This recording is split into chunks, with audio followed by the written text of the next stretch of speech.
Douce mélopée monte jusqu'à tes oreilles. Un son?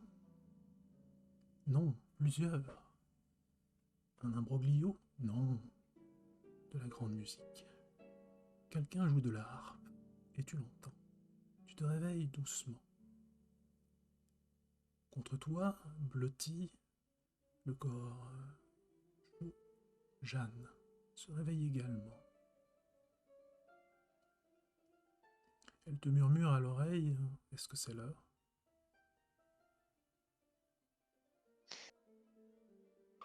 Je m'étire, je serre ma femme un peu contre moi et je dis je, je crois. Hmm, quel dommage. Je vais réveiller les enfants.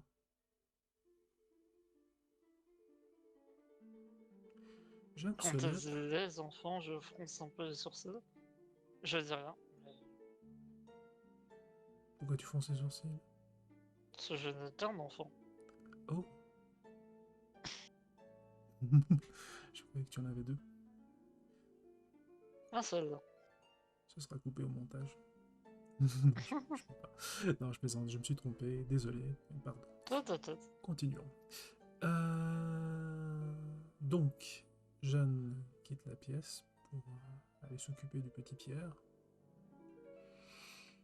Et tu te retrouves seul à écouter cette musique dont tu ne saurais pour l'instant dire d'où elle provient. Mais le son est très agréable.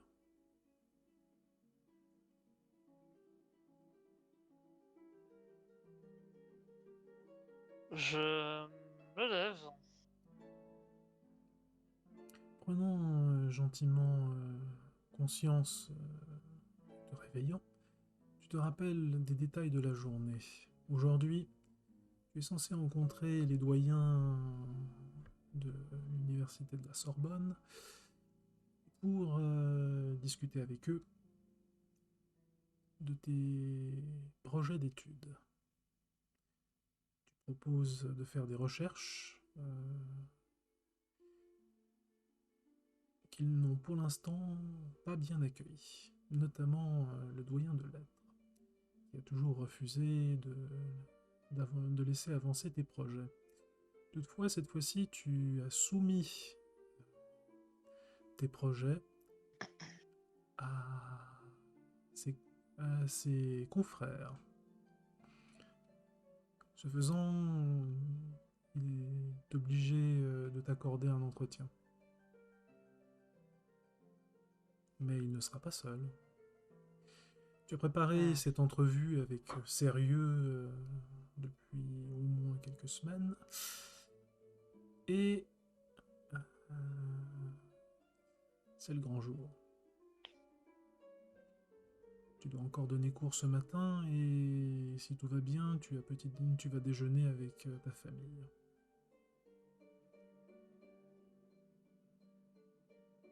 Bon, je je me prépare, je m'habille et puis je me je finis par me relire quelques notes que j'ai sans doute griffonnées le long d'un carnet sur la préparation de mon oral et de ce rendez-vous qui m'a l'air d'être compliqué. Hmm. Transporté par la musique, tu te mets à limite danser, ou en tout cas glisser au sol, enchaînant quelques pas qui pourraient être considérés comme de la valse. Mais tu ne valses pas. Tu te rends juste Hmm. dans la cuisine. Près de la cuisine se trouve ta femme, Jeanne, et ton fils Pierre. Ils sont attablés. Pierre est encore à moitié éveillé. Pas vraiment. Il n'aime pas se lever à cette heure-là. Mais il. Il. Est obéissant. et mange tranquillement ce que l'on lui sert. Ce qui est pas mauvais en plus. Je m'assois à côté de mon fils, avec un petit sourire. Je, je passe ma main dans ses cheveux et je lui dis bon, ça va? Ses yeux s'illuminent quelques instants. Il te répond oui.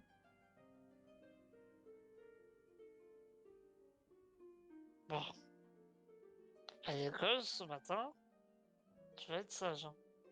C'est un grand jour pour papa et je peux pas me permettre d'aller te chercher à l'école. Tu vas venir me chercher? Ce soir, c'était sage. Vous écoutant parler, Jeanne sourit, puis demande à Pierre d'aller faire ses affaires, ce qu'il fait, et se rapproche de toi. Elle glisse discrètement ses lèvres, elle porte discrètement ses lèvres, pardon, à tes oreilles et dit, elle te dit que ce soir, elle souhaiterait pouvoir avoir du temps avec toi. Donc, effectivement, si tu pouvais rentrer directement après le travail pour t'occuper pour venir la voir, ça l'arrangerait beaucoup. Et elle te remercie d'aller chercher Pierre. J'hoche la tête. Je pose ma main un peu sur la scène et je vais faire de mon mieux. Elle t'embrasse. Tu es le meilleur des hommes, mon amour.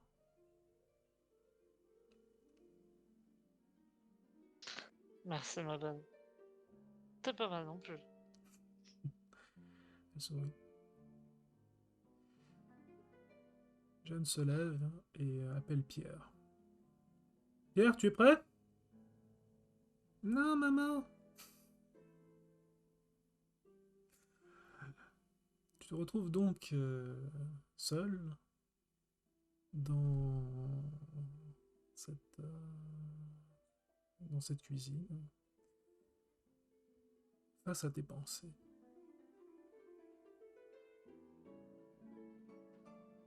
Ah, je reprends une tasse de café. Je vais en avoir besoin. Je regarde rapidement la montre à gousset qui est dans ma poche. Je Mhm. vois l'heure. Et je me dis qu'il est peut-être temps de commencer à partir. D'accord. Tu quittes.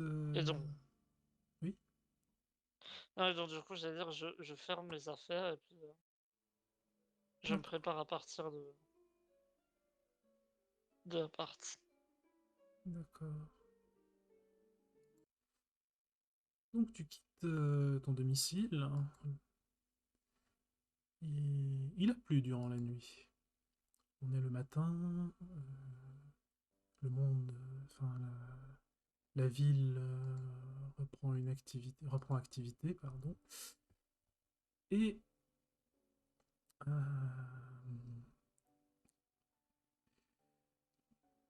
alors que tu quittes le lieu, tout le monde semble un petit peu être au ralenti, c'est-à-dire tu sens la fatigue, peut-être due au froid, au changement de pression qui commence à se rapprocher de températures froides de la fin de l'automne, ou peut-être est-ce les nouvelles qui paraissent dans le journal qui ne sont pas bonnes, qui font peser cette lourde atmosphère sur les gens. Des crieurs de journaux s'approchent de toi et disent Monsieur, monsieur, vous souhaiteriez le journal du jour? Allez, je vais prendre un journal. 2 francs, monsieur. J'achète. Donc, tu prends un journal et tu apprends les nouvelles du monde, essentiellement.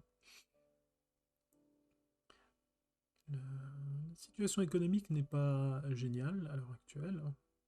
Et tu lis que par exemple,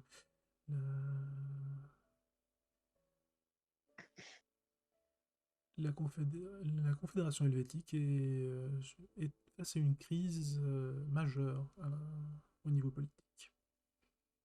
Hmm.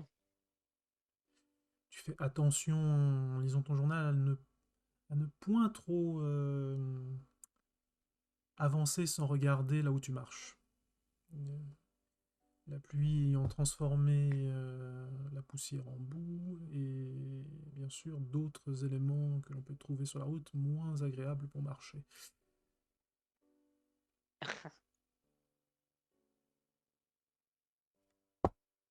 Alors que tu t'avances très lentement sur la route, tu es rejoint par un groupe de jeunes, trois jeunes hommes, ne sont pas encore adultes, et l'un se met à ta droite, l'autre se met gentiment à ta gauche en marchant à peu près à ta vitesse, et le dernier est derrière à 2 pas. Il ne te parle pas, ne te regarde pas. Je vais quand même faire attention à ma bourse, que je vais mettre dans un endroit un peu plus sécurisé. Tu as une serviette si jamais. Mhm. Tu Ça me disposes d'une paraît serviette. être un meilleur endroit déjà, Mm. pour qu'elle ne tombe pas aux mains de ces individus qui pourraient me voler. Faut juste en venir. Effectivement, en mettant ta bourse dans la serviette, munie de tes documents, tu constates que bien qu'il ne te regarde pas, au moment où un petit sifflement produit par la bouche de l'un des jeunes hommes, certainement celui qui est derrière toi, retentit, le groupe se sépare dans différentes directions avec calme et discrétion. C'était certainement des Hmm. professionnels. La journée est lourde. Toi-même, tu n'es pas au meilleur de ta forme pour la présentation. T'es... Hmm. Oui, tu es d'abord un petit peu dépité, tendu, stressé, et aussi tu sens peser sur toi cette lourdeur qui pèse sur la ville. Ouais, ok. Que fais-tu? Je presse le pas. J'ai pas envie d'être en retard. Et je Donc sais même que c'est tu es jamais une ici hein, bonne à peu près. chose. Je suis toujours sur la tarte des journaux. C'est-à-dire que pour aller à ton lieu de Ah travail, oui, tu dois d'accord, faire. c'est à côté. Ok. C'est pas loin. J'étais vraiment zoomé sur les journaux. Euh, Voilà. eh bien, il me reste combien de temps à peu près? Je suis. Oh, t'as bien une trentaine de minutes. Hmm. Là, t'es parti vite, hein.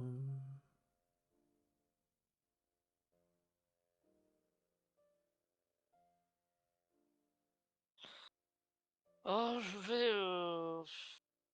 prendre le temps de lire un petit peu. Je me donne 10 minutes pour lire le journal, un peu plus. D'accord. Et puis, j'aimerais bien arriver 10 minutes en avance. Ouais. Je te rappelle que le matin, t'as cours. Enfin, tu donnes cours. Donc, euh, Ah oui. Donc, tu n'es pas encore. Tu es pas encore. Tu vas pas encore devoir négocier. Mais effectivement, au moment où tu arrives, juste un instant, je, voilà, au moment où tu arrives au croisement de la rue des Écoles, tu Mhm. aperçois un petit attroupement, une dizaine de personnes qui commencent à former une sorte de demi-cercle autour d'un individu, en silence. Le phénomène est curieux. Tu sais pas pourquoi ils sont là et pourquoi ils s'attroupent. Tu as au moins quelques bourgeois parmi ces gens, des ouvriers, quelques ouvriers qui passent par là, certainement des gens qui doivent travailler à l'entretien de la route. Et par entretien, j'entends la réparation. Elle a besoin d'entretien. Mhm. Que fais-tu? Est-ce que tu passes ton chemin? Je garde toujours un œil sur ma montre à gousset, D'accord. T'as le temps mais là. je regarde quand même. Mhm. Alors, avec un léger accent que tu ne saurais reconnaître, qui fait un peu espagnol, mais pas vraiment, en fait. La personne invite les gens qui sont autour de lui à profiter de sa musique. Mhm. Il gratte légèrement sa guitare, doucement. Tu t'attendais à quelqu'un, tu t'attendais au vu de la voix de la personne à ce que ce soit énergique, mais au contraire, il commence plutôt par vérifier si sa guitare est accordée avec douceur et calme. Mhm. Et lorsque celui-ci est prêt, il regarde son public dans le silence et commence à jouer tout doucement.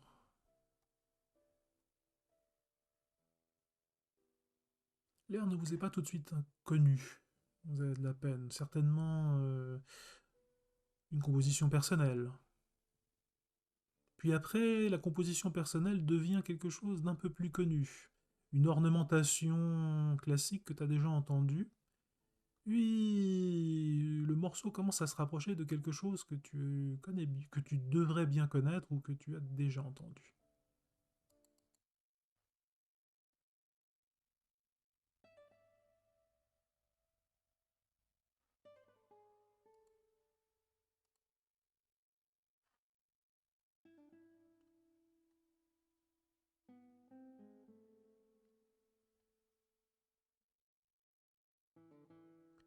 Alors que tu écoutes cette musique et que tu te laisses transporter par elle, un vieil homme s'approche de toi, ainsi qu'un autre homme. Ils ne viennent pas à ton niveau, hein, je te rassure, ils gardent Mhm. une distance tout à fait respectable. L'un d'eux est un aristocrate, il s'arrête à peu près à ton niveau pour écouter la musique. Je vais mettre une image, juste un instant. Ouais, juste un instant. Aristocrate.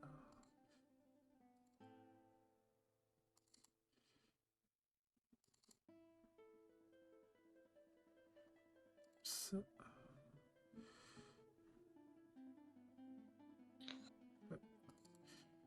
Donc, voilà, l'aristocrate. Vraiment, mon personnage ne sait pas trop comment se mettre.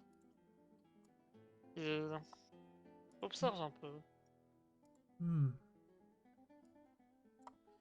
C'est étrange. Il ne dit rien, cependant. Tu vois cet aristocrate qui écoute et se laisse transporter par la musique lui aussi. Et le vieil homme, à bien y regarder de près, semble être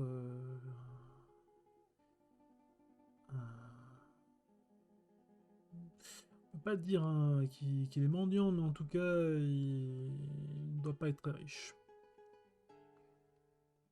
Lui Ok. aussi profite de la musique.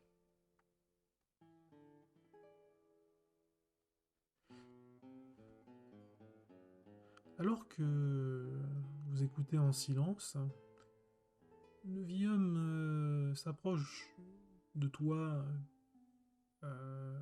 latéralement, en prenant attention à toujours être bien en vue, et te glisse à l'oreille bonjour. Euh, Bonjour. plus pour vous.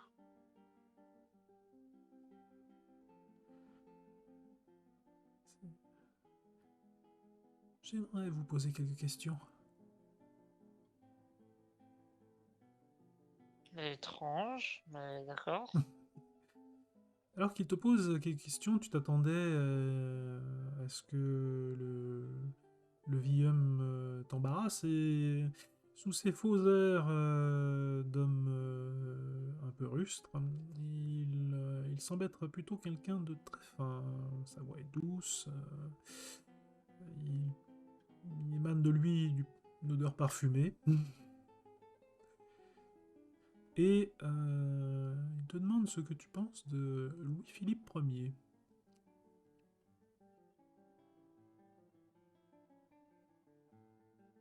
C'est une question un peu complexe. Euh,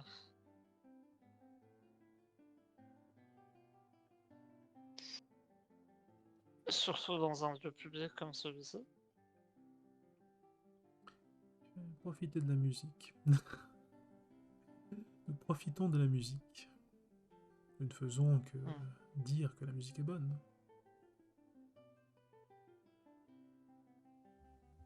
Enfin, qui nous écouterait?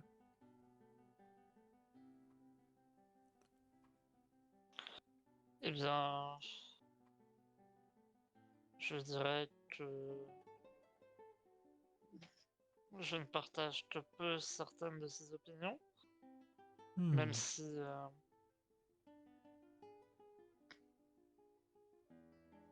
même si j'apprécie le fait qu'il ne fasse pas la même erreur que son prédécesseur, Louis XVIII, qui avait voulu un véritable retour du royaume de France. Hmm. Au moins, Louis-Philippe a su préserver le côté constitutionnel et presque démocratique. Hmm. Et que pensez-vous des pauvres en général? Je,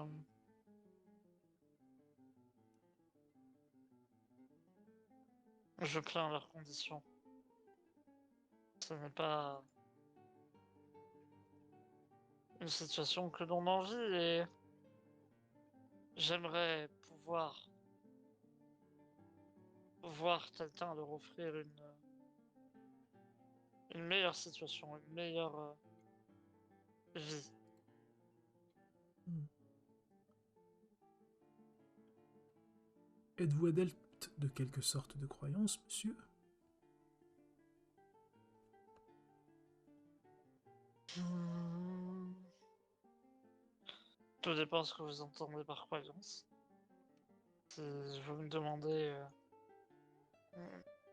par rapport à une religion, je dirais plutôt que bien que je ne sois pas quelqu'un de très dévot, j'apprécie certaines. Ça se voit qu'il cherche un peu ses mots. Mhm. J'apprécie certaines valeurs chrétiennes, Hmm. dont la charité. Ah. Et j'aimerais savoir une dernière chose avant de cesser de vous ennuyer. Mhm. Pensez-vous que nous sommes reliés les uns les autres autrement que par le fait matériel ou phénoménal? Là, la question déjà pour quelqu'un qui a l'air d'être de très basse extraction, elle est bizarre. Je dois avouer que je ne comprends pas vraiment. Par là, est-ce que vous entendez que nous sommes reliés par le destin ou voulez-vous parler d'autre chose? Je pose des questions, je ne posais juste qu'une question, mais je ne veux pas vous embêter, monsieur. Vous avez été déjà si bon envers moi en répondant à toutes ces questions. Je ne saurais vous nuire. Toutefois, de ce que j'entends, les amis organisent bientôt un banquet. Je suis sûr que vous gagneriez beaucoup à aller profiter du banquet. Le banquet? C'est-à-dire. Hmm. Là, l'aristocrate dit il y aura un banquet dans quelques semaines. Je vous remets, monsieur, cette adresse. Hmm, Je serai enchanté de vous entendre porter un toast. merci.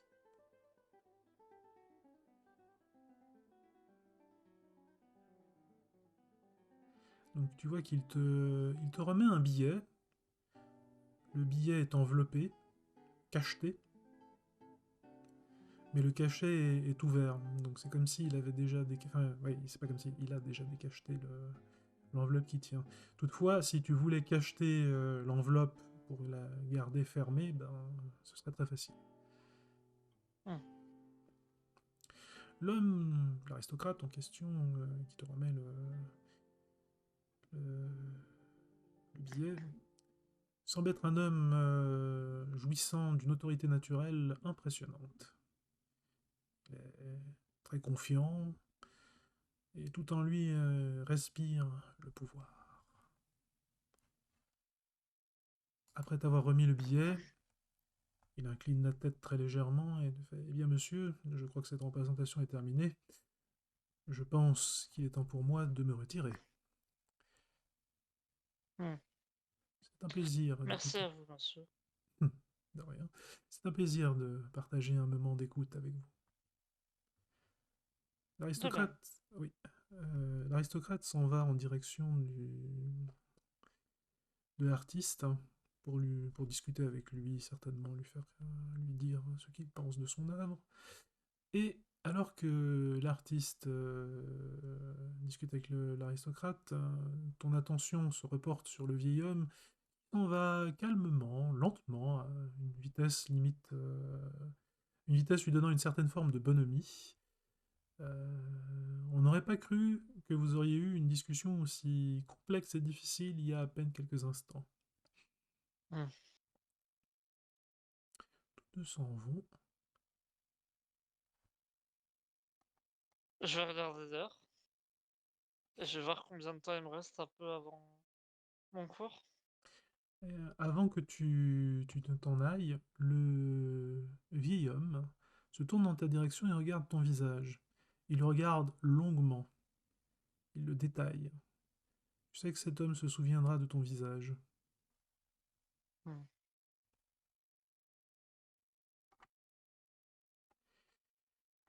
Te voilà maintenant dans le silence et dans une rue qui normalement est très fréquentée, mais apparemment, en dehors de quelques élèves qui commencent à arriver pour les cours, bah, il n'y a pas grand monde. Hmm. Je, je l'observe en retour Mhm. pour bien retenir son visage. Tu peux. Tu auras droit, si jamais, à essayer de te souvenir du vieillard. C'est ce que j'essaie en tout cas. Et celui-ci s'en va. Ok. Que Et fais-tu? ensuite, je vais, je vais essayer de me dépêcher d'aller Alors, à la Sorbonne. oui, tu n'as pas à te dépêcher, il te suffit de t'y rendre, tu es toujours dans les Oui, temps, hein. certes, Donc, c'est vrai. tu arrives au moment où retentit la sonnerie indiquant l'entrée en cours. Te, te voilà de nouveau dans une enceinte d'un bâtiment que tu connais bien. Et une partie du stress qui t'habitait a quand même été.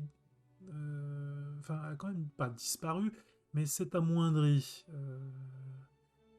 certainement dû au fait que la discussion que tu as eue avec ces deux étranges personnages, elle t'a peut-être libéré l'esprit un instant de ton stress.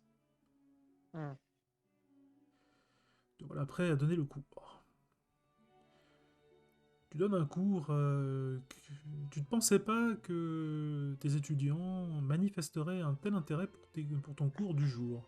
Tu te surprends même à donner quelques anecdotes personnelles, hein, agrémentant le cours d'une certaine bonne humeur.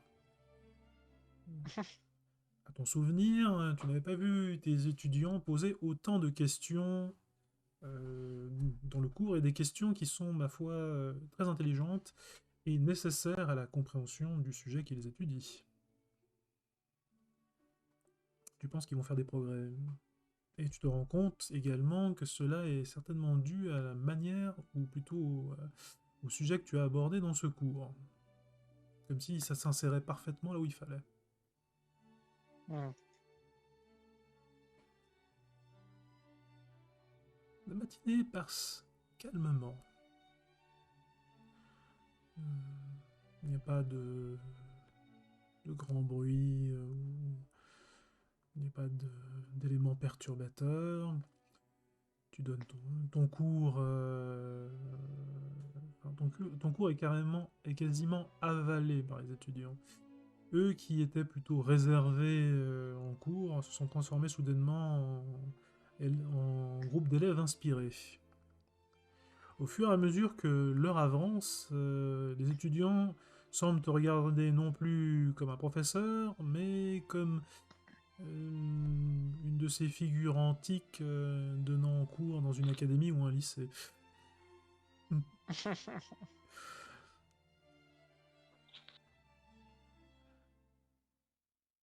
Et le cours prend fin.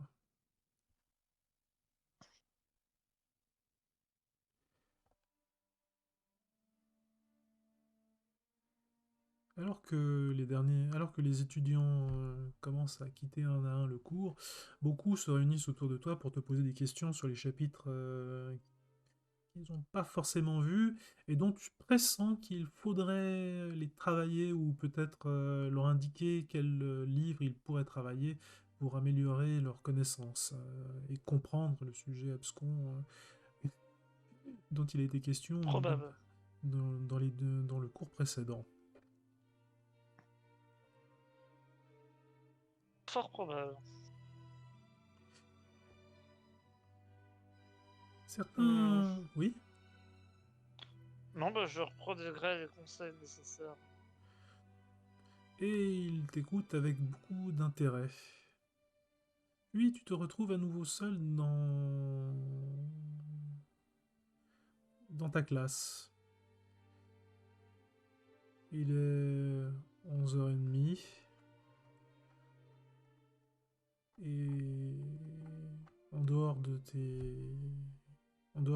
comment ça s'appelle, de tes manuels hein, et de la classe, il n'y a rien.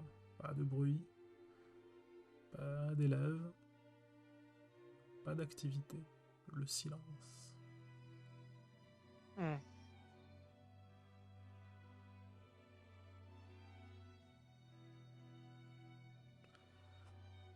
Après un instant de silence, quelque chose semble retentir dans les couloirs. Une sorte de sifflement légèrement cuivré, peut-être métallique, tu ne saurais dire. Le son monte très lentement, comme si il était porté par un vent fugace qui se glissait au milieu des couloirs, que personne ne pouvait remarquer à part toi. Y prêtes-tu intérêt? Je porte mon intérêt, oui. Hmm, Un tel mouvement, c'est pas normal. il va falloir te rapprocher alors de l'entrée. Oui. Tu te diriges lentement vers l'entrée, manquant de peu de faire tomber ta serviette. Et le son commence enfin, commence à être audible. Et en fait de son, tu entends une œuvre musicale, quelque chose qui résonne dans... qui ne résonne pas que dans cette pièce, mais qui transforme la Sorbonne en caisse de résonance.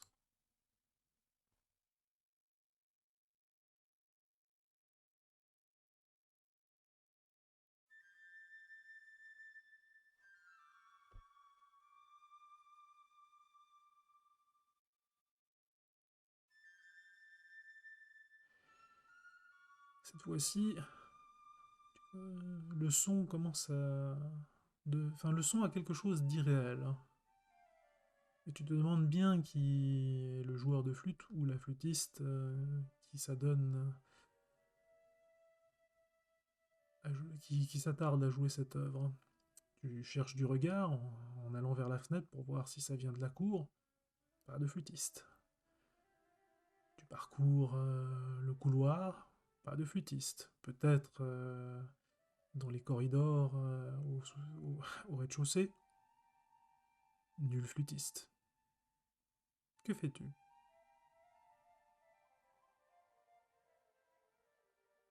Je me dis que décidément Bach a beaucoup de succès dans les environs. Et je suis tiraillé entre chercher un peu plus loin, même si ça me fait un peu peur. Parce que à la fois, je n'ai pas... J'ai pas trop envie de... J'ai pas trop envie de perdre de temps dessus, mais ça m'intrigue vraiment. C'est très étrange. Hmm. Est-ce que ton personnage a quelques connaissances en sciences? Science de base. Mais il a vraiment des connaissances en sciences? Pas bah, la science élémentaire que t'as appris à l'école, quoi. D'accord, Mais pas non plus beaucoup, quoi. je vois. Euh, Oui, tu conviens que le bâtiment est idéal pour produire un tel son. Et que la cour serait le meilleur endroit pour Et bien dans produire ce un cas, effet pareil. Mais après, après, pour dire où exactement dans la cour, ça... je vais me rendre dans la cour, dans ce cas-là. Tu t'es déjà rendu dans la cour à la recherche du flûtiste ou de la flûtiste, mais nulle présence. À part les étudiants, il y en a beaucoup qui profitent de la pause de midi pour se détendre dans la cour. Pour certains, Hmm. il n'y a pas de flûtiste. Mais la musique est là, tu l'entends. Est-ce que j'ai l'impression d'être le seul à l'entendre? Comment tu verrais que tu es le seul à l'entendre, si je puis me permettre la question? Alors déjà parce que je suis le seul à véritablement chercher Alors effectivement, tu une... sembles être le seul à chercher quelqu'un très sérieusement, on va dire, du regard. D'accord.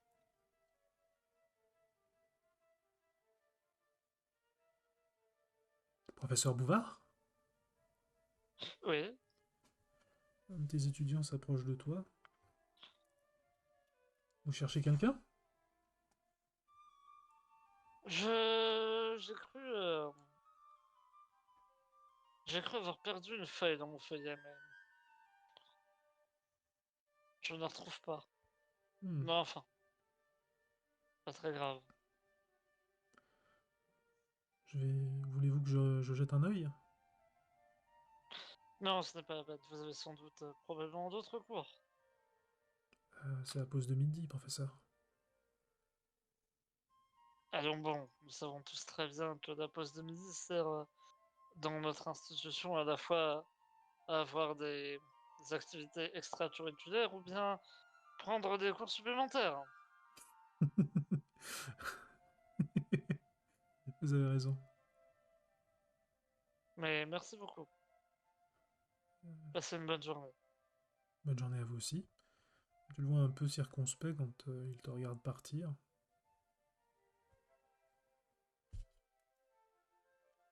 Je vais de mon côté,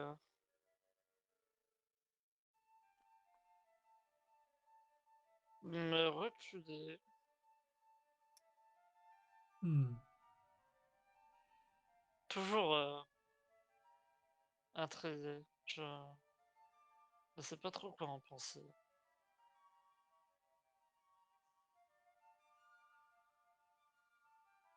J'entends toujours la musique, on est Ah d'accord. oui, oui, oui, oui, clairement.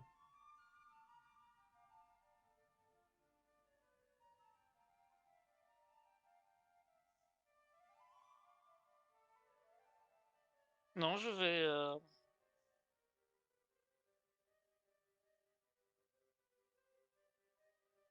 vais continuer d'explorer un peu, Mhm. toujours intrigué. Mais tu explores le reste du bâtiment ou tu te contentes de fouiller la cour de fond en comble?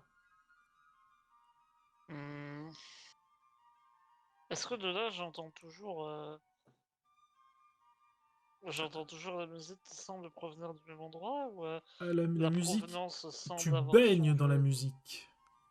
Tu ne OK. sais pas qui joue, mais cette personne a trouvé le moyen de se placer exactement là où il fallait pour transformer le bâtiment en caisse de résonance, de sorte que où que l'on soit dans le bâtiment, ce qui est étrange d'ailleurs, l'on entende sa musique. Comme si on était à côté d'elle.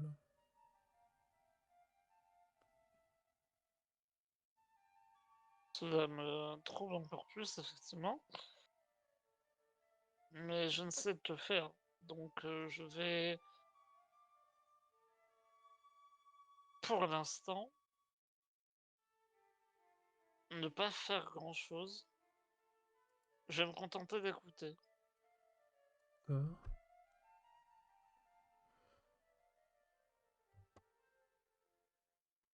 Et puis, si rien ne se passe, si la musique continue, Ah, la musique continue, laissant les rayons de soleil méridionaux enfin, non, plutôt être accueillis par le bâtiment.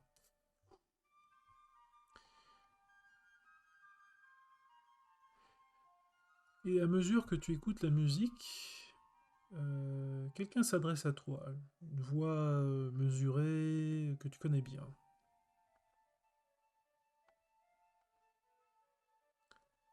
Victor, oui. tu reconnais Auguste, le bibliothécaire. Ah, Auguste. Vous allez bien? Bonjour. Oui, je prenais le temps de me reposer un peu Hmm. Ils et font de beaucoup de bruit. profiter de ce midi. Ils font beaucoup de bruit, ces étudiants. Pardon? Ah, vous les entendez pas? J'aimerais bien leur dire de faire un peu moins de bruit. Je n'arrive pas à me concentrer dans le rangement des archives, mais c'est l'horreur. Écoutez, il faut bien qu'ils profitent un peu de leurs derniers instants sans responsabilité. Nous sommes d'accord. Vous, vous êtes prêts pour cet après-midi? Donc toi et Auguste, vous avez déjà parlé, parce Ouais, que il est difficile de mener un semblant de recherche et préparer un document aussi complexe que celui que tu as préparé sans passer par les archives et bien sûr par Auguste et sa bibliothèque. ça je soupire un peu, pas pas trop à l'aise. Et puis je vais dire aussi près que je le puisse. Je vois. La musique soudainement s'arrête. Auguste te conduit à la bibliothèque pour parler certainement. Mhm. Lorsque vous êtes dans la bibliothèque,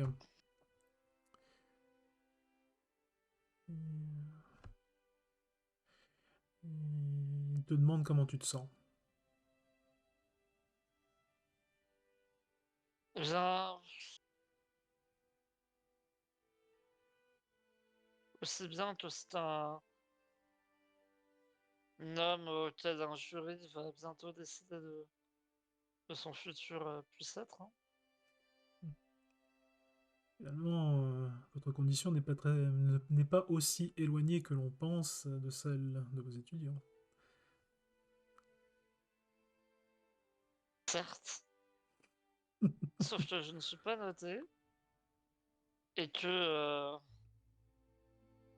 le système d'évaluation de mes supérieurs n'est pas forcément très objectif. N'ayez crainte, Victor. Subjectif. N'ayez crainte, Victor. Rien n'est encore joué. Tout est possible. Si ces personnes ont une once d'honnêteté, tout se passera bien.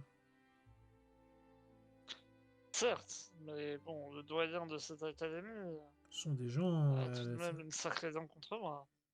Oui, mais n'oubliez pas qu'ils ont une réputation irréprochable. Ce sont des gens bien. C'est ce que l'avenir nous dira. Je ne m'inquiète pas, nous avons bien travaillé ensemble. N'est-ce pas? Il est vrai, et je vous remercie pour cette aide d'ailleurs. Sans vous, je n'aurais pas pu arriver où j'en suis aujourd'hui. Hmm. Et peut-être quelque chose que je puis vous confier vous aidera. Euh, Hmm. à mon souvenir, mais peut-être que je m'avance beaucoup, euh, je crois que votre problème n'est pas le doyen, votre doyen référent. C'est-à-dire... Bien, lorsque vous exprimerez devant vos supérieurs, soyez rigoureux, très rigoureux. Vous aurez peut-être l'assentiment du doyen de la faculté des sciences. Hmm, très bien. Enfin, j'ai ouï dire de la part d'autres professeurs qui ne sont pas dans votre faculté qu'il était très rigoureux. Tu vois qu'il le dit de manière... enfin, il le dit au second degré, quoi. Ouais, je vois. Ok. Très bien. Je vais essayer de faire de mon mieux en tout cas. Hmm. Y a-t-il quelque chose que je puisse faire pour vous aider dans ces derniers instants de calme? Peut-être vous offrir un café. Ah, tout à fait, ce serait très aimable Hmm. et de bienvenue. Je vous en prie, suivez-moi. En Je vais fait, être sûr. en fait de café, il t'entraîne littéralement dans un restaurant proche. Et vous discutez essentiellement de enfin de tes intérêts en matière d'histoire. Donc, Ok. bien qu'ils ils le reconnaissent, ils ne soient pas très versés dans tout ce qui touche l'histoire celtique. Mhm. Il est curieux et intéressé par ce que tu pourrais être amené à découvrir. Et tu le sens. D'accord. Non, Et c'est impressionnant ce que l'on découvre. en recherchant bien. Hmm. Parfois, le passé apporte plus de réponses que le futur, avec ses Certes. promesses de lendemain meilleurs.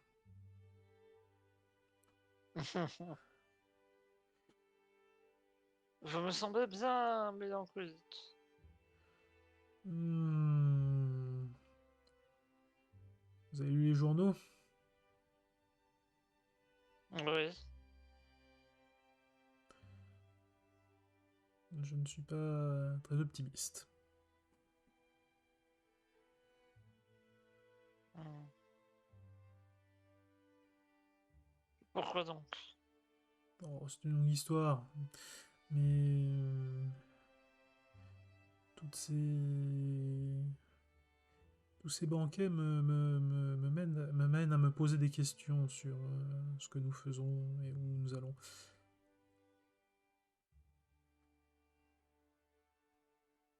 Hmm. De telle manière, ces bontés vous inquiètent ou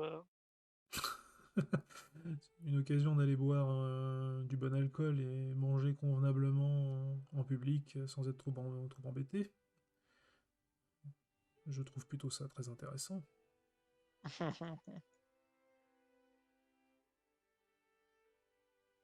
Non, ce qui m'inquiète, c'est la présence de sergents de ville de plus en plus nombreux dans Paris. Je sais pas si vous l'avez remarqué, peut-être ça se voit moins près de chez vous. Hmm. Sergent de ville, vous dites. Oui, ils ne sont pas encore très nombreux, mais près des marchés, leur surveillance et leur présence est clairement visible.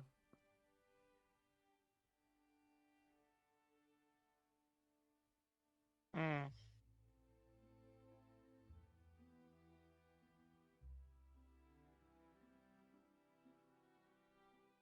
Vous pensez que ça va tourner bien alors? Je ne suis pas devin. Peut-être s'agit-il simplement de sécuriser les marchés. C'est vrai que nous en avons tous besoin. Mais voilà, j'ai des inquiétudes.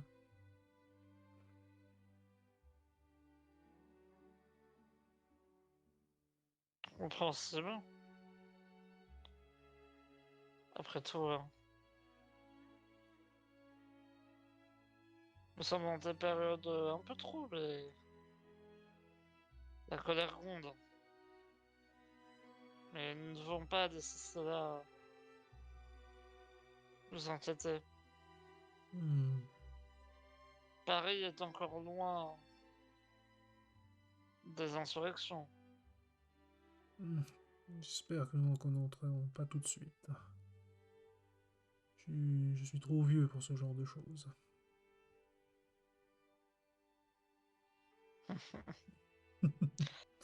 Ah non, nous n'avons Ok, pas grand-chose à craindre. si vous le dites.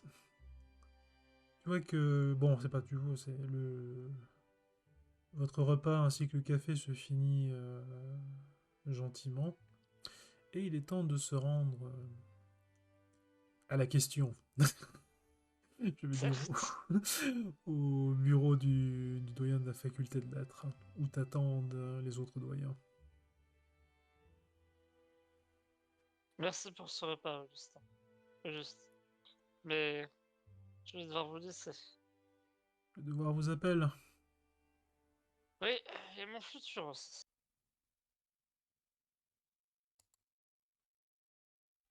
Vous serez le premier au courant de ma réussite ou de mon échec. Eh bien, puissiez-vous réussir, mon ami. Je vous remercie. Je serai en bibliothèque si vous avez besoin de mes services, sait-on jamais. Je saurai vous retrouver. Je te rends donc au bureau du doyen.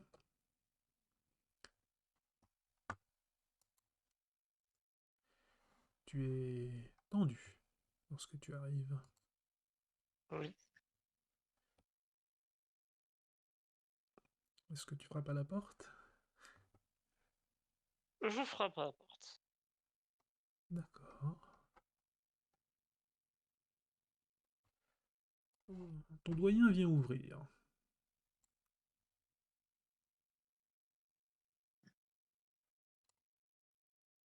J'ai bien fait attention à être, tu sais, avoir ma redingote et tout extrêmement bien Oui, mise, etc.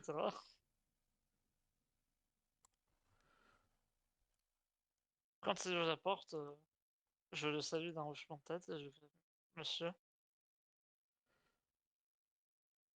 Bonjour Victor. bonjour, Nous vous attendons. Je vous en prie, entrez.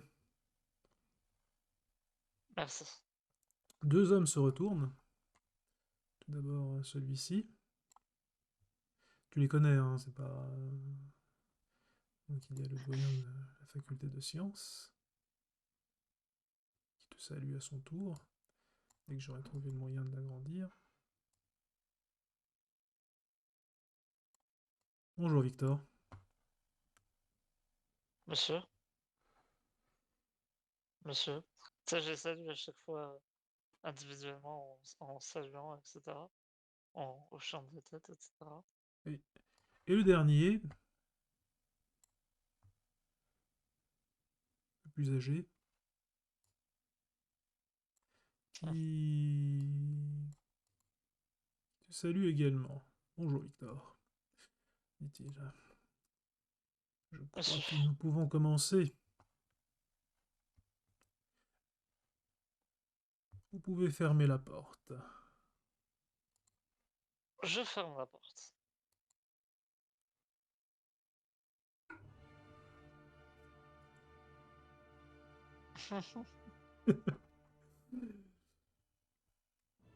Les doyens t'invitent à exprimer ton projet. Ce que tu fais. OK. Ils te laissent toute liberté de décrire ton projet, comment tu. Enfin, ils te laissent mener le bal pour l'instant. Est-ce que tu veux le décrire ou. Je vais le décrire D'accord. et donc mon projet ce sera, hem, de trouver le véritable site sur lequel s'est déroulée la bataille d'Alésia, qui malheureusement aujourd'hui n'a pas été retrouvée. Il y a plusieurs théories, certaines plus crédibles hein, les unes que les autres, mais nous n'avons trouvé encore aucun lieu véritablement, propice et il me semble que trouver ce site serait fondamental pour nous, pour mieux comprendre les événements et vérifier la véracité des faits décrits dans la guerre des Gaules de Jules César, qui, comme on le sait, ne peut pas être une source véritablement sérieuse, car elle est écrite dans l'objectif de glorifier la, la vie et l'œuvre de son propre écrivain. Hmm. Les trois doyens gardent le silence. Toutefois, ton doyen référent, Monsieur Leclerc, prend la parole. D'accord. Peut-être pourriez-vous nous soumettre les détails techniques et les éléments que vous avez avancés. Nous avons lu attentivement la procuration que vous nous avez fait parvenir. Hmm. Avez-vous quelque chose de plus à ajouter au dossier? Hmm. Eh bien, évidemment, l'une des premières approches que nous pourrions effectuer est de fouiller les sites qui sont directement app- euh, appuyés dans différentes théories. Hmm. Mais cela risque de prendre du temps. Et pour cela, il faut des moyens. Mais il y a autrement une autre possibilité qui est de recouper les écrits de Jules César avec la réalité que nous connaissons d'un point de vue géographique de l'époque. Cela pourrait peut-être nous donner une meilleure idée où la bataille aurait pu se passer. Hmm. Et pour cela, il nous faudrait l'appui du Collège national de géographie, Hmm. mais aussi de géologie. Alors, pendant un court instant, tu vois que Leclerc fait un très léger oui, comme s'il acquiesçait machinalement, hein, Hmm. à tes paroles. Tu remarques également que Charles Auguste, le Mhm. doyen de la faculté de droit et d'économie, lui, lui, clairement, il boit tes paroles. C'est bon, quoi, tu sens qu'il est bien là pour l'instant. Le dernier, Ok, lui, Jean-Baptiste, lui, il écoute avec attention, il prend des notes. ok. Et il en prend beaucoup. L'idée, ce que je vais faire, c'est, je vais rajouter, l'idée est de préserver le plus possible la neutralité dans notre recherche afin d'établir ce qui s'est réellement passé. Je ne pense pas que Jules César ait réellement menti sur le déroulé de la bataille, mais je pense qu'il a pu exagérer les faits ou du moins modifier une partie de la réalité à son avantage. Mais tout récit aussi hmm, trituré et changé qu'il puisse être, il doit y avoir un fond de vérité. Et je pense que la topographie du champ de bataille et du siège, elle doit être réelle. Les trois se regardent, puis l'entretien devient très technique. Tu fournis des précisions sur des questions qu'ils avaient par rapport aux publications que tu leur as fournies plus avant. Mhm. Et après plusieurs heures de longues discussions, longues et âpres réponses, parce que c'est un jeu de questions-réponses, tu réponds à des questions, tu Oui. pensais pas qu'ils en auraient autant. Tu remarques, tu remarques que les trois sont arrivés à un moment là où ils ont une idée de ce que tu veux faire. Ok. Une idée, non, c'est parce que c'est quand même monumental ton boulot. Donc, Oui. donc Charles Auguste s'adresse à toi. Il dit je ne vois pas de raison personnelle de m'opposer à une telle recherche. Il me semble correspondre au protocole avec lequel nous fonctionnons. Vous en conviendrez, messieurs. Joseph, lui, se montre silencieux. Il ne répondra pas à la question, tout juste fera-t-il comprendre qu'il a bien écouté, mais qu'il souhaite garder le silence. Puis Jean-Baptiste prend la parole. Je comprends que votre doyen de référence, mon camarade Monsieur Leclerc, ne souhaite pas prendre la parole, c'est tout à son honneur de garder une certaine neutralité. Je vais donc me permettre de vous expliquer ce qui anime mon propos. Monsieur, l'école fait face à des problèmes transitoires d'importance. Enfin, l'école, l'université, pardon. Fait face à des problèmes transitoires d'importance. Notre dotation n'augmente pas, mais le nombre d'élèves, lui, croît. Vous comprendrez que nous sommes obligés de sélectionner les projets avec lesquels nous allons travailler. Toutefois, ce n'est pas un refus que je présente là. Simplement, nous avons besoin de plus d'informations, plus d'éléments purement techniques factuels. Je veux dire, combien vont coûter certains de vos déplacements, les matériaux que vous voulez utiliser. Ce genre de détails Certes. demande du temps. Et je suis sûr que vous nous fournirez d'ici quelques mois une approximation tout à fait correcte ou une estimation tout à fait valable pour évaluer le projet. Mais pour l'instant, nous ne pouvons nous prononcer. De plus, quand bien même, peut-être que mes collègues m'arrêteront, quand bien même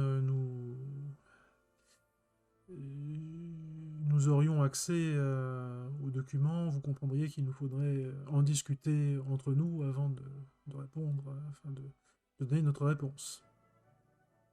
Oui, Je vous invite donc,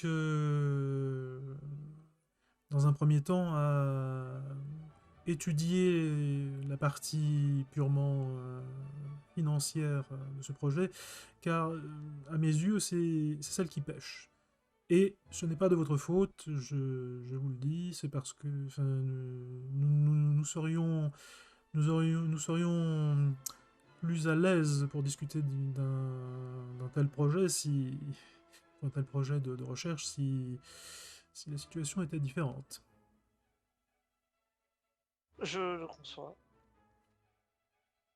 Bien, quelqu'un a quelque chose à dire. Et Charles-Auguste prend la parole. Bien, messieurs, et surtout vous, Jean-Baptiste, je crois que nous sommes arrivés à une conclusion. Je ne vais pas vous faire perdre plus de temps.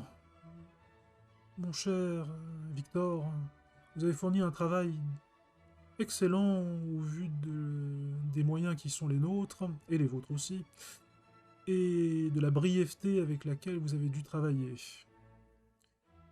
Aussi, je réitère les paroles de mes collègues et vous dis que ce n'est en rien un refus que nous vous opposons, loin de là. Charles... Très bien.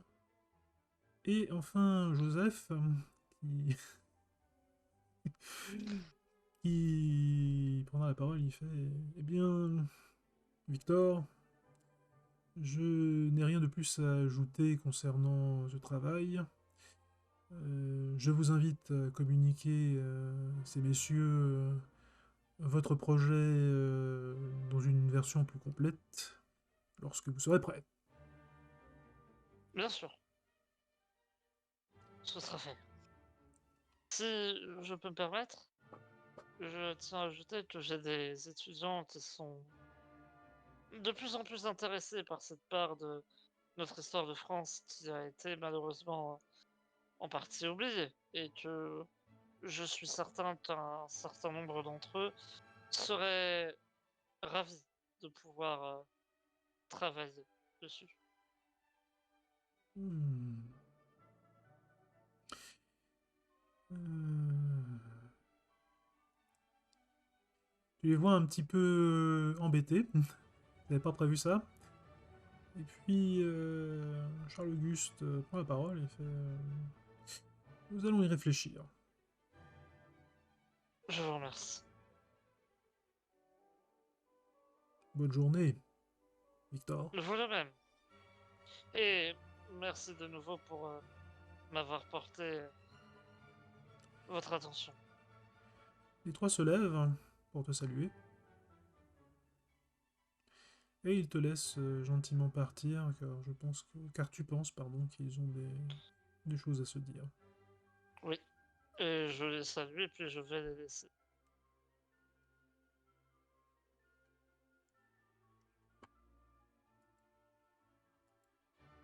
Lorsque la porte se referme, tu te retrouves accueilli à nouveau par le silence. Le silence, ai-je dit? Non, pas exactement. Pas exactement. Quelque chose. Un bruit strident. Non, c'est un sifflet. Quelqu'un utilise un sifflet. Puis une deuxième personne, puis une troisième personne. Et au moment, tu finis par comprendre qu'il s'agit des sifflets de sergent de ville. Oula. Autour, de la Sorbonne commencent à arriver des sergents de ville. Certains pénètrent même dans le bâtiment en courant. Il commence à se ruer dans les différents bâtiments et lieux de la Sorbonne sans expliquer leurs raisons, sans vous tenir informé des raisons qui les amènent, et se déplace dans les bâtiments en disant juste écartez-vous. Je m'écarte. Cela prend une dizaine de minutes, et au bout d'une dizaine de minutes, les, les sergents de ville cessent de courir, en tout cas, ou d'accourir dans tous les endroits de la Sorbonne. Ils commencent à fouiller plus calmement, cherchant quelque chose ou quelqu'un, mais tu ne sais quoi. Ok. Que fais-tu? Euh... Eh bien, je décide sagement que ce n'est pas mon souci et que de toute façon, je dois aller rentrer chez moi, rechercher mon fils Tu à vas donc, l'école et voir ma femme. tu vas donc récupérer tes affaires dans ta salle. Oui, je vais récupérer mes affaires. Tu te diriges vers ta salle. Tu vois arriver d'autres hommes qui se dirigent vers la salle où était, enfin la grande salle où étaient réunis les Dorians. Ils marchent calmement, semblent pas avoir trop remarqué la présence de sergent de ville. Et lorsque tu arrives près de ta salle, tu peux me faire un jet de perception plus vigilance. Perception plus vigilance, Oui, ta ok. salle est pas loin des escaliers, si jamais.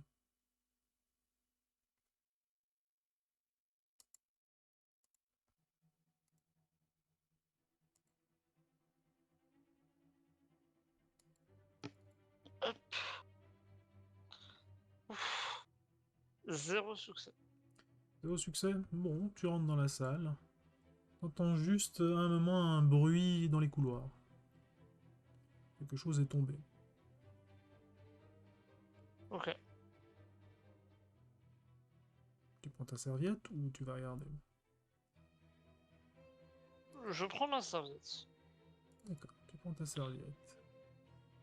Lorsque tu sors, tu peux me refaire un jet de perception plus vigilance. Oui. Attends. Perception plus vigilance encore. Tac.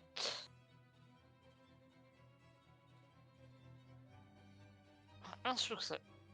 Un succès. Alors, effectivement, tu vois une silhouette de jeune homme se faufiler dans les couloirs. Tu l'aperçois fugacement pendant un très court laps de temps, et tu ne saurais dire où il est passé, mais tu as vu passer un jeune homme. Ok. Et tu l'as vu de dos, donc...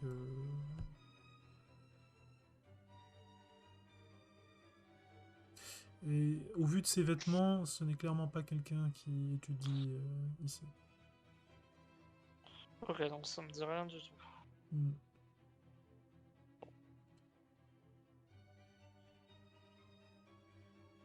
Eh bah écoute, je sais pas mes affaires. D'accord. Tu passes donc ton chemin. Et tu vois que les sergents de ville ont quitté le bâtiment après être sortis. Enfin, t'es allé chercher ta serviette et dans l'intervalle où t'es allé prendre ta serviette, regarder si tes affaires étaient là et avant de sortir, les sergents de ville ont quitté le bâtiment. Ok. Lorsque tu sors de ta pièce, Ouais. le calme est revenu. Ok. Mais quelque chose attire ton attention.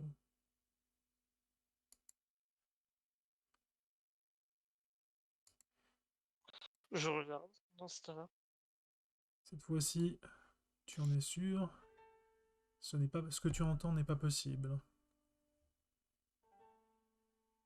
Eh, y a pas de piano à la Sorbonne. Non.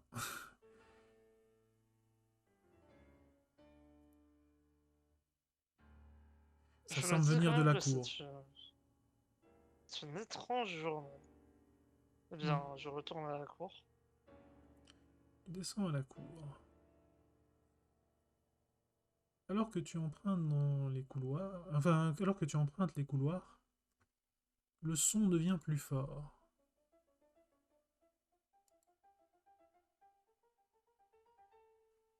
Ok. Et à ton grand étonnement, bon, il ne devrait plus y avoir d'étudiants enfin plus beaucoup d'étudiants dans le bâtiment, à part ceux qui étudient en mathématiques qui ont encore cours, non pas à la Sorbonne, mais dans un bâtiment proche.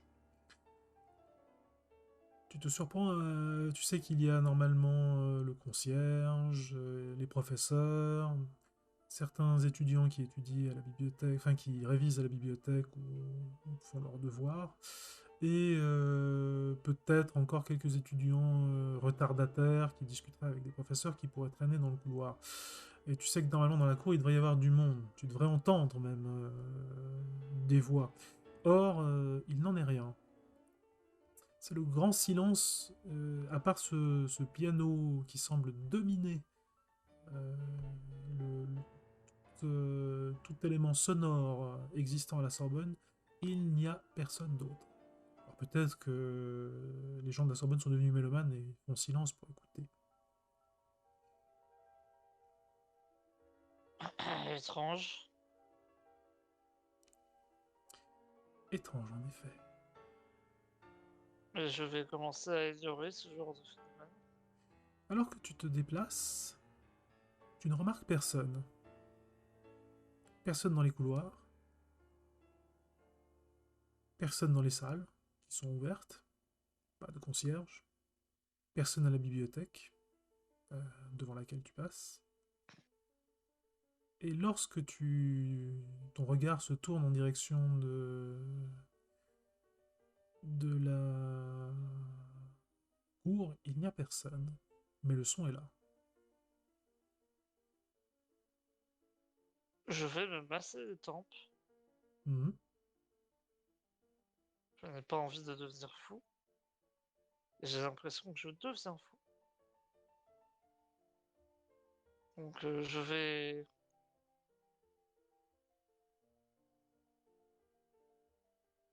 je vais tout simplement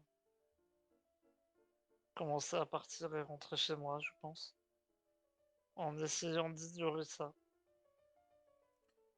Ah, où te diriges-tu? Hmm, que je me souviens bien, ma femme m'a demandé de la rejoindre avant d'aller chercher mon fils. Ou je dois d'abord aller chercher mon fils. De la rejoindre.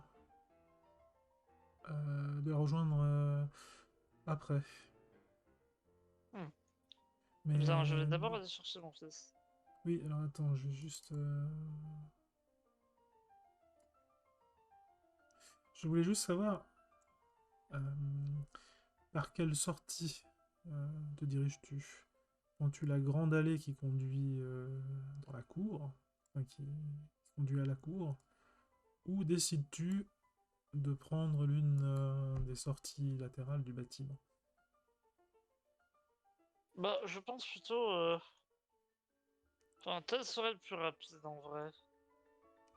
Hmm, vu que j'ai vu la garde, j'ai pas envie de L'allée. m'embêter. Oui, Je vais prendre plutôt une sortie latérale. d'accord. Tu rentres dans le bâtiment, tu prends la sortie, tu franchis la porte, et tu es à nouveau dans ton bureau. En fait, tu l'as jamais quitté. La serviette est posée sur la table, elle est encore ouverte. Euh,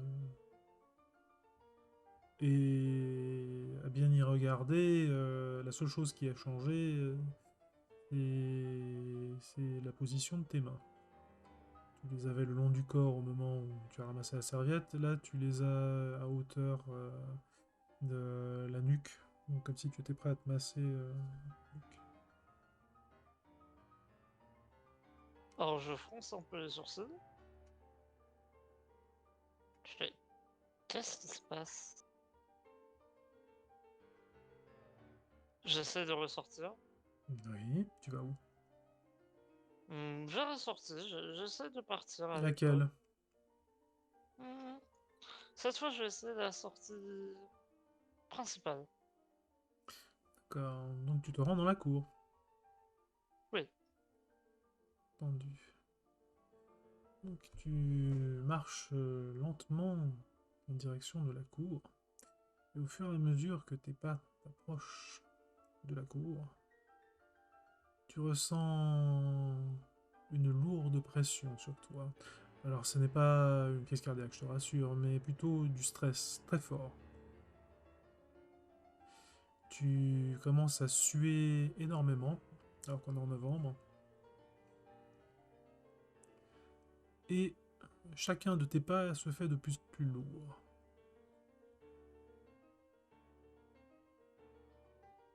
Je, je commence à paniquer un peu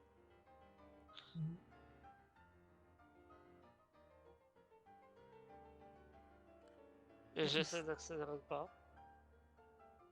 C'est très difficile d'accélérer pas. Par contre, quelque chose semble être présent dans la cour. Tu ne peux voir qui ou quoi, qu'est-ce que c'est, mais il y a bien une présence dans la cour. Tu saurais définir, tu ne saurais dire comment, mais tu sais quelque chose ou quelqu'un est là. Eh Et bien, j'essaie en tout cas alors.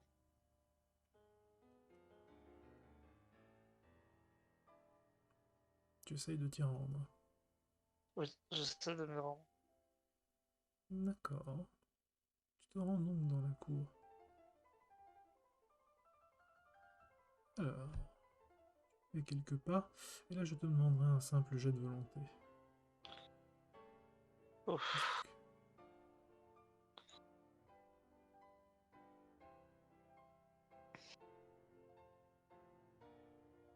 Euh, 6 un suffit. succès. Un succès. C'est parfait. Tu te sens soudainement allégé de tes peurs. Comme si tu avais vaincu finalement celle-ci ou ce qui t'empêchait d'avancer. Et tu fais un pas et tu rentres dans la cour.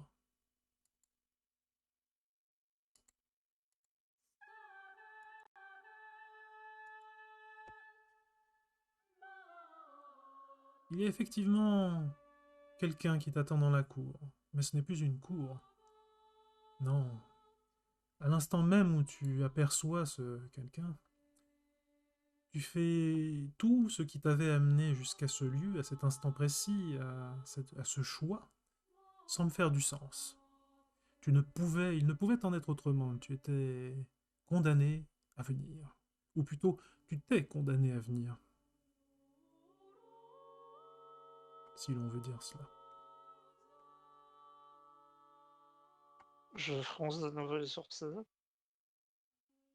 Je m'avance calmement mais prudemment. Face à toi, un être dont il est difficile d'ignorer aux lys qu'il tient, et les ailes qu'il a dans le dos, qui ont l'air très réelles, que soit tu délires, soit c'est quelque chose de plus profond. Qu'est-ce que...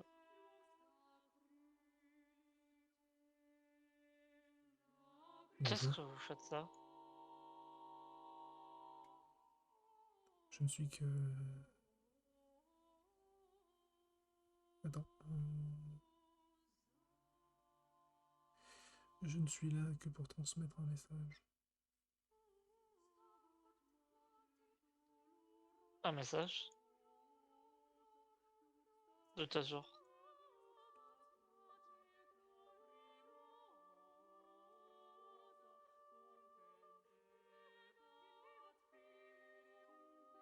Les jours sombres ne sont jamais éloignés.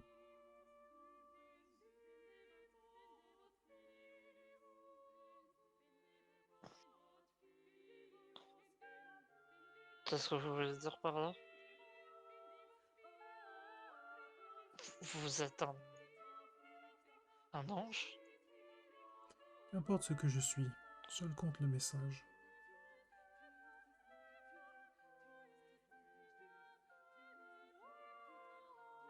Mon personnage semble réfléchir. Mhm. Un ange, sage. Mais ça semble pas connecté, comme si l'indice de porteur de message ne suffisait pas. Hmm. Ça ne lui dit rien. Si, si. Ouais, si, ok. Ton personnage, oui, vu son savoir et son érudition, je pense que oui. Ok, d'accord. Vous êtes. Vous êtes Gabriel? Je ne suis qu'un messager.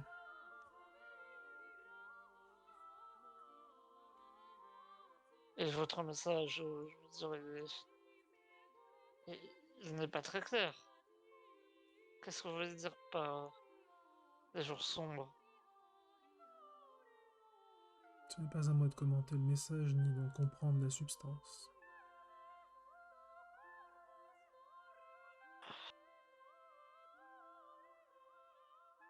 Ça me fait un peu soupirer.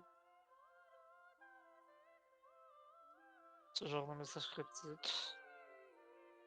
Très bien. Et que puis-je faire pour vous? Hmm.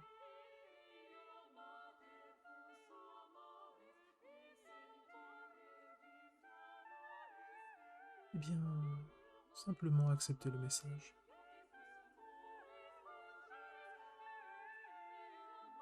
Disons que j'accepte.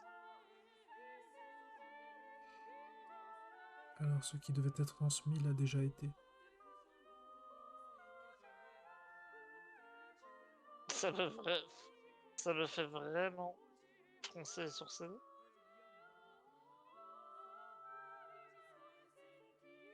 Au moment où il prononce ces paroles, hein, des visions nombreuses et soudaines te parviennent. Des scènes peut-être passées, peut-être futures, peut-être présentes, ne font qu'un avec toi. Pendant un instant extrêmement court, c'est comme si tout cela avait du sens. Puis, l'instant d'après, ça en a moins. Toutefois, quelque chose a changé en toi. Tu es désormais relié intrinsèquement à d'autres, à d'autres expériences, d'autres éléments de, Mhm. de vie, d'existence. Tu ne serais quelque part qu'un élément et en même temps un ensemble, vu que tu es en lien avec ces expériences.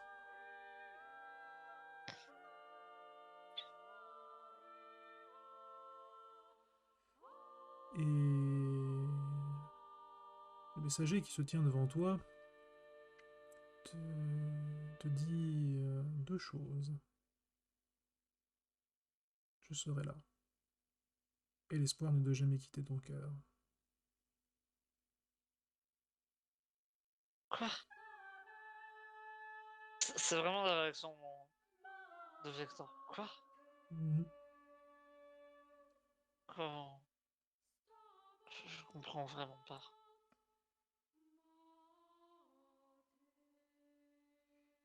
Mhm. Tu vois qu'il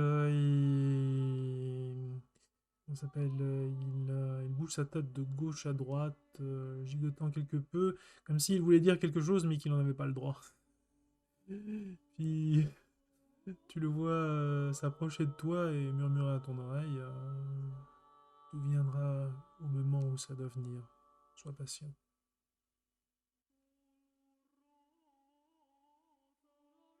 Je...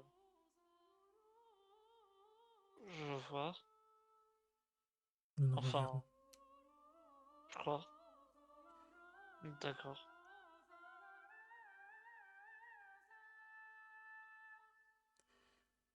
Hmm, Victor semble vraiment perturbé par ce qui vient de se Mhm. passer. Il ne comprend rien et comme il ne comprend rien, il reste perplexe comme ça, un peu interdit. Mhm.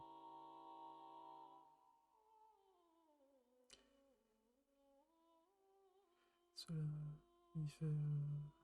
Enfin, il te dit.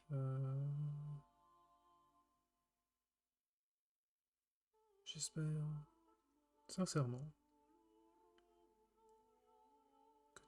que tout va bien pour toi.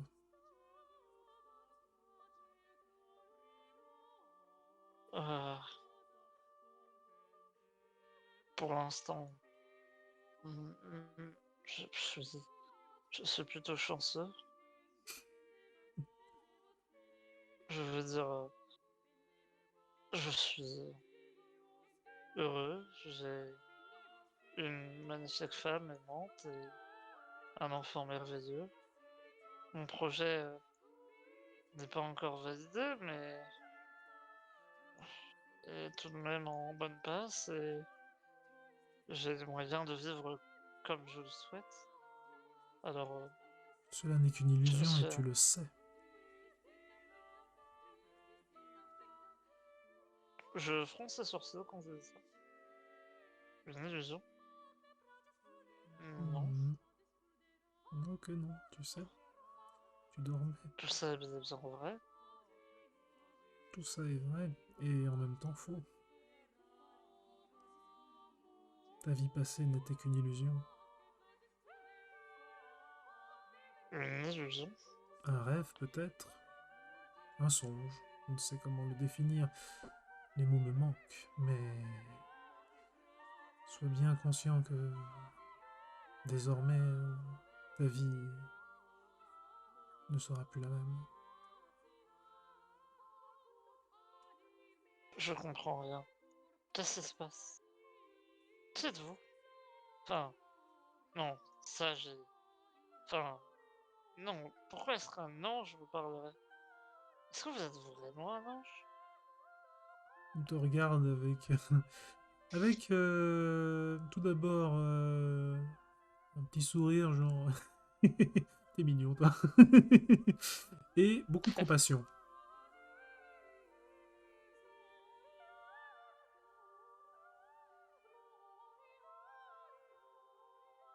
Euh, je... Je sais pas trop quoi penser de ce que vous me dites. Je... Je Chaque sais que vous chose, n'avez pas le droit de me dire ce qui se passe, mais... chaque chose en son temps. Pour l'instant, tu dois retrouver ta famille, je crois. Oui, Hmm.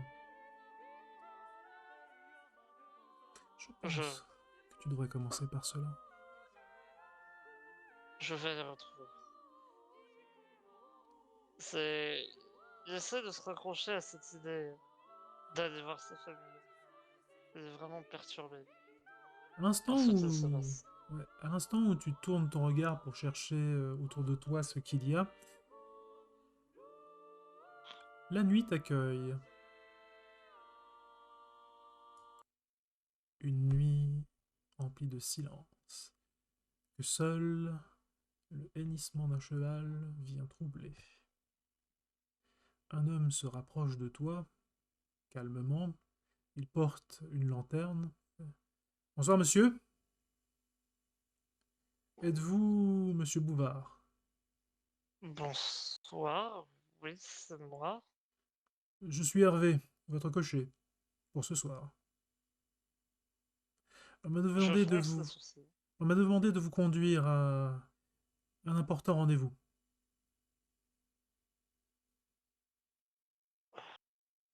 Euh, je, je ne peux pas, je dois retourner voir ma famille. Je suis... Ça, je sors ma montre à gousset de ma poche pour voir quelle heure il est. Je suis déjà Il est 6h30, ça bien va. trop en retard. Il fait nuit, mais il est 6h30, ça va. Je suis bien en retard. j'ai promis à ma femme de chercher mon fils à l'école. Ça ne prendra pas longtemps. Et puis, je vous conduirai chez vous, il n'y a pas de problème.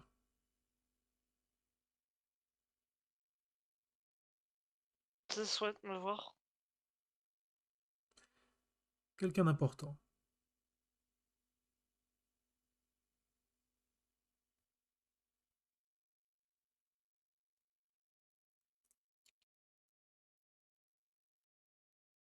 Je vous suis. Fort bien, je vous en prie. Donnez-vous la peine de me suivre. Ensuite, il te conduit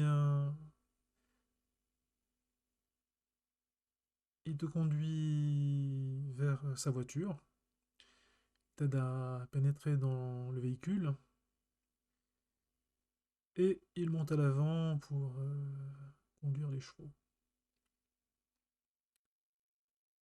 La voiture démarre dans un Paris qui commence à lentement s'endormir ou commencer sa soirée. Et pour toi, comme pour moi, il est temps de passer à une autre activité. Je pense que cette session est terminée. Je remercie tous ceux qui nous ont suivis euh, pour leur présence. Et je vous souhaite une très agréable soirée.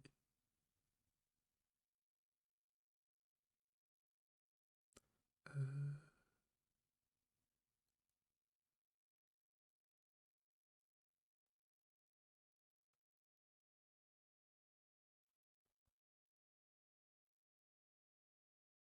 tu dis pas bonsoir? Si, oui, pardon. Bonsoir. Attends. Dis bonsoir J'étais en maintenant. train. Attends 3 secondes et dis bonsoir. Et bonsoir. Bonsoir!